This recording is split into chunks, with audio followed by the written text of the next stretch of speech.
Good morning. My name is Akash Vijay, and I'm from India. I worship Mr. Buffett for his philanthropy, and I too hope to serve the Gates Foundation someday. My question to Mr. Buffett is, what's your level of involvement when one of your companies is faced with an ethical dilemma? For example, have sweatshops in Central America. So what do you do to ensure that you don't fall into the same trap? Yeah.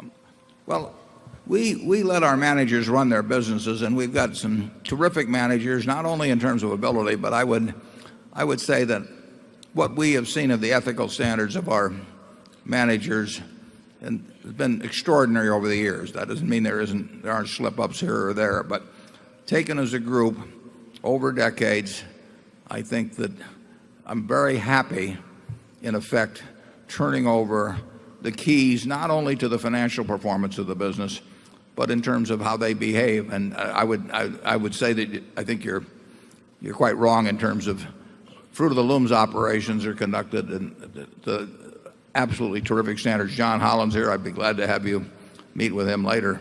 But we're proud of our business and how they operate.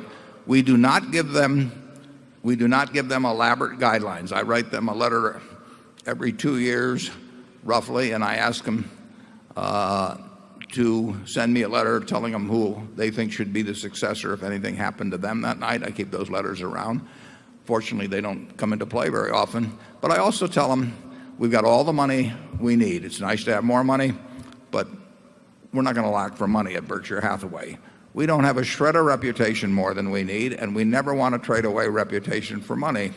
So we give them that same message that was given in the movie in terms of the Solomon situation, which is that not only do they behave in a way that conforms with the laws, but that they behave in a way where if a story were written by an unfriendly but intelligent reporter the next morning in their local paper, they would have no problem with their neighbors, their family, reading it. And we run that in the movie every year just because we like the managers to keep getting that message all of the time. There is no pressure from Berkshire's corporate office to report X dollars of earnings in any quarter. They don't give me budgets, so there's no feeling that they have to come through with given numbers or I'll be embarrassed in public in terms of publishing earnings or anything of the sort. We have no incentives to cause people to do anything that would go against their conscience or play games or cut corners or anything of the sort. And overall, I think it's worked pretty well. It isn't perfect.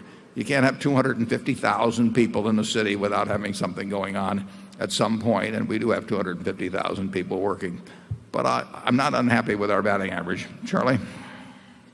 Yeah, and of course, Fruit of the Loom does have foreign plants, and we have no rule against that at all. We've got quite a few foreign plants now. We don't favor foreign plants. We just do whatever makes sense under the circumstances.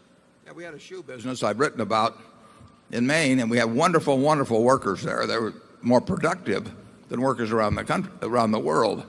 But the United States was producing 20 years ago roughly 1 billion pairs of shoes a year. And we were a nation of Imelda Marcoses. I mean, it was wild.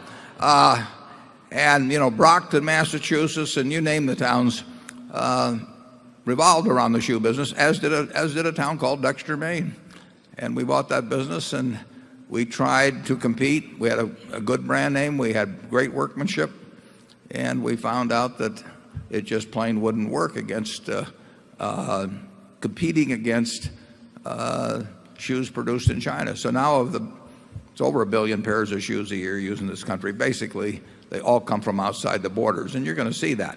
And factories in China, factories in Central America, they do not have exactly the norms that we have in this country, and you know, that's going to be the situation. You know, we are not going to tell the world how to run their business in any great way.